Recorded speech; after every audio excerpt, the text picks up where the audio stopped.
और अब रुक करेंगे 20 मिनट में 20 बड़ी खबरों का।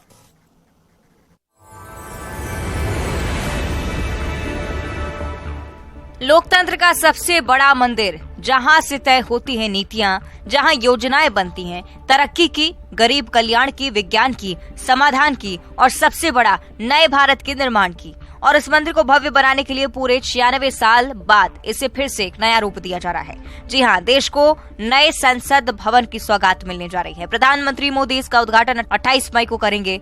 संसद भवन को लेकर आप सभी के मन में कई सवाल भी उठ रहे होंगे। आखिर उसको बनाने की जरूरत क्यों पड़ी, या फिर इसमें क्या क्या नई फैसिलिटीज हैं? ये सब जानने से पहले ये जानिए कि साल 1927 में पुराने संसद भवन का निर्माण कराया गया था। उस समय वही सुविधाएं रखी गई थी जिनकी जरूरत थी, लेकिन आज कई चीजों का अभाव देखने को मिलता है।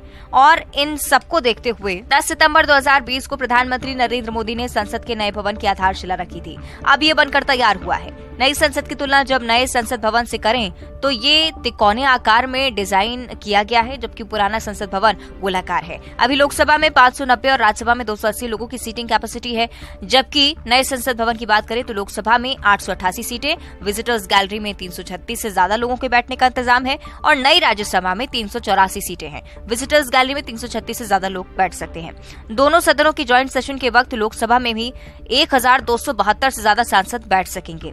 नए संसद भवन में अहम कामकाज के लिए अलग ऑफिस बनाए गए हैं जो कि हाईटेक सुविधाओं से लैस हैं। Cafe, dining area, committee meeting के तमाम कमरों में भी हाईटेक इक्विपमेंट्स लगाए गए हैं। कॉमन रूम्स, महिलाओं के लिए लाउंज और वीआईपी लाउंज की भी खास व्यवस्था है।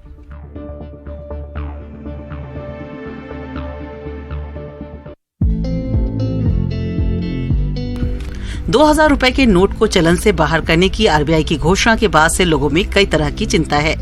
टेंशन इस बात की है कि कैसे वे अपने पास जमा 2000 के नोट को खर्च करें, कैसे उसे आसानी पूर्वक बदला जाए, कैसे भीड़ लाइन से छुटकारा पाया जाए, वो भी तब जब बाजार में इस नोट को लेने से कारोबारी मना कर रहे हैं। ऐसे में यह खबर थोड़ी राहत देने वाली है। दक्षिण दिल्ली का इलाका जीटीबी नगर, यहाँ एक दुकानदार ने 2000 के नोट से जुड़ा एक ऑफर निकाला है। ऑफर ये कि आप अपने 2000 के नोट के बदले दुकान से 2100 रुपए की खरीदारी कर सकते हैं। दरअसल ये ऑफर एक मीट शॉप के दुकानदार ने निकाला है।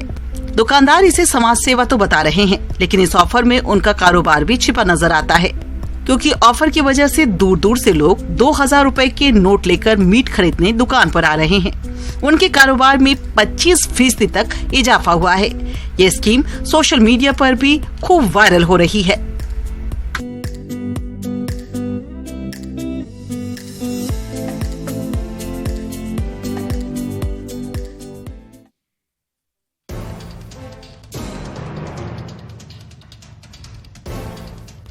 मध्य प्रदेश के जबलपुर में उस वक्त हड़कंप मच गया जब शहर में एक साथ आधा दर्जन से ज्यादा जगहों पर एनआईए की छापेमारी शुरू हुई।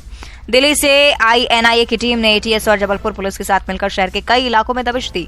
कई लोगों के घरों में सर्चिंग की गई। सूत्रों के मुताबिक एनआईए को जबलपुर में विदेशी फंडिंग और आतंकी संगठनों से जुड़े लोगों के संबंध में इनपुट मिले थे। इसके बाद सर्च वारंट लेकर एनआईए की टीम जबलपुर पहुंची। ओमती, गोहलपुर, सिविल लाइन सहित रद्दी चौकी इलाके में छापामार कार्रवाई की गई।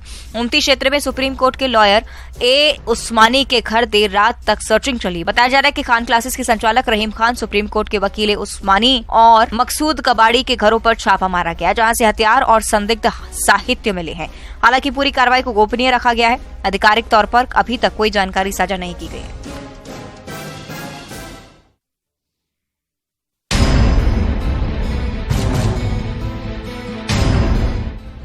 पंडित धीरेन्द्र शास्त्री की कथा आजकल गुजरात में चल रही है। उन्होंने हिंदू राष्ट्र को लेकर कहा कि एक बात याद रखना, गुजरात के लोग जिस दिन संगठित हो जाएंगे, भारत तो छोड़ो पाकिस्तान को भी हिंदू राष्ट्र बनवाएंगे। हमें पेपर पर नहीं, हमें भारत में रहने वाले हिंदुओं के दिल में हिंदू राष्ट्र चाहिए। और जिस दिन गुजरात के 4 करोड़ लोग मस्तक पर तिलक लगाकर घर से बाहर सड़कों पर निकलने लगे, उस दिन भारत हिंदू राष्ट्र की ओर अग्रसर होगा। दूसरे मजहब के लोग एक दिन इकट्ठा होते हैं, हम लोगों को भी एक दिन एकत्रित होना पड़ेगा। साथ ही उन्होंने ये भी कहा कि लोग हमसे पूछते हैं कि हिंदू राष्ट्र आप क्यों चाहते हैं, तो हम ये दरबार और हिंदू राष्ट्र हमारा ध्येय नहीं है। हमारा ध्येय है हिंदुओं को जगाना। एक और चीज कहते हैं, हमें किसी पार्टी से ना जुड़ा जाए। हमारी खुद की पार्टी है, बजरंगबली की। हम किसी पार्टी का समर्थन नहीं करते। राजनेताओं से अपील है कि हमारे पास सपोर्ट के उद्देश्य से आना मत। हनुमान जी की कृपा पानी है तो आना। हम हिंदू किसी मजहब या पंथ के विरोधी नहीं है, बस हम सनातन के कट्टर हैं। विरोध होना भी नहीं चाहिए। अपनी दृष्टि राममय रखो, जहां चाहे वहीं राह है।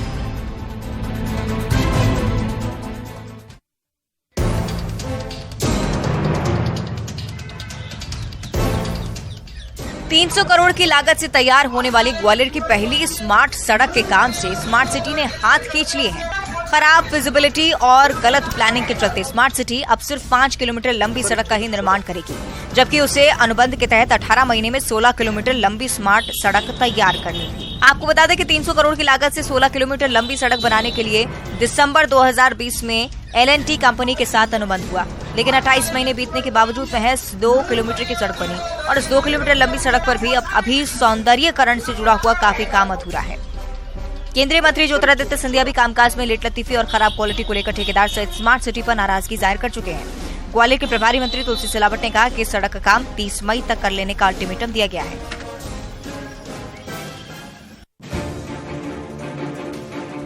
राजधानी रायपुर में चाकूबाजी की घटनाएं थमने का नाम नहीं ले रही। बदमाशों ने एक बार फिर से चाकूबाजी कर सनसनी मचा दी है। मामला राजधानी के मुजगहन थाना इलाके का, जहां महज ओवरटेक करने के विवाद में बदमाश ने युवक पर चाकू से जानलेवा हमला कर दिया। संतोष कुमार सिंह के सीने पर चाकू से हमला किया गया, जिससे वे गंभीर रूप से घायल हो गए। संतोष को आनन फानन में उन्हें इलाज के लिए अस्पताल में भेजना पड़ा। वहीं देवनारायण दुर्गेश नाम के युवक पर हमला करने का आरोप है। आपको बताते चले कि शुक्रवार को राजधानी के कालीबाड़ी इलाके में भी बदमाशों ने चाकू से 2 लोगों पर जानलेवा हमला किया था। रमाकांत जगत और रियाज खान को चाकू मारा गया। पुरानी रंजिश को लेकर इस वारदात को अंजाम देना आरोपी का सामने आया है। लगातार हो रही चाकूबाजी की घटनाओं से पुलिस या महकमे पर सवाल उठते हैं। सवाल ये भी कि क्या बदमाशों ने अब कानून का खौफ छोड़ दिया है।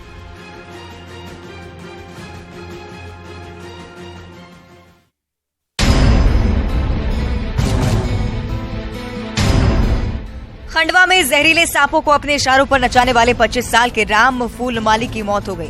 बताया जा रहा है कि एक नागिन को पकड़ने के दौरान वो उसके दंश का शिकार हो गया। उसके बाद इसका शरीर छटपटाने लगा। राम को अस्पताल में भर्ती करवाया गया था, लेकिन पूरा उपचार कराने के बजाय वो घर चला गया। फोन पर झाड़ फूक करवाई गई, लेकिन घर में बनी पानी की टंकी में उसका शव पाया गया है। आशंका जाहिर की गई है कि जहर की गर्माहट को कम करने के लिए वो पानी की टंकी में गया होगा, लेकिन उसकी मौत हो गई। पुलिस फिलहाल पूरे मामले की जांच में जुट गई है। आपको बता दें कि राम फूलमाली ने साल 2012 से ही सांपों का रेस्क्यू शुरू किया था और अब तक 10,000 से ज्यादा सांपों को सुरक्षित जंगल में छोड़ा था।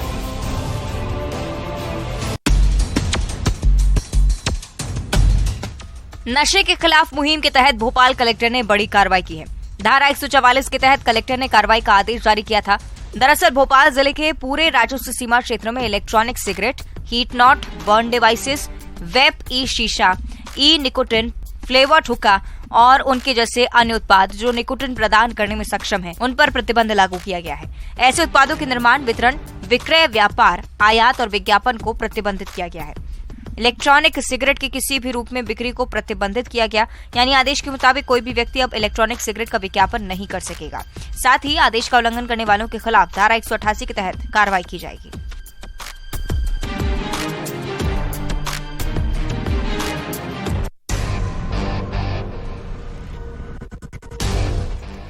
नामीबिया और दक्षिण अफ्रीका से देश की धरती पर 70 साल बाद चीते आए, लेकिन चीतों के आगमन को लेकर जितनी खुशी थी, उनकी लगातार हो रही मौत ने चिंता भी उतनी ही बढ़ाई है। चीतों का घर पूर्ण नेशनल पार्क में शावकों सहित अब तक 4 चीतों की मौत हो चुकी है। चीतों की सिलसिलेवार मौत के बाद वन विभाग भी चिंतित है। चीतों की निगरानी, कूनों का वातावरण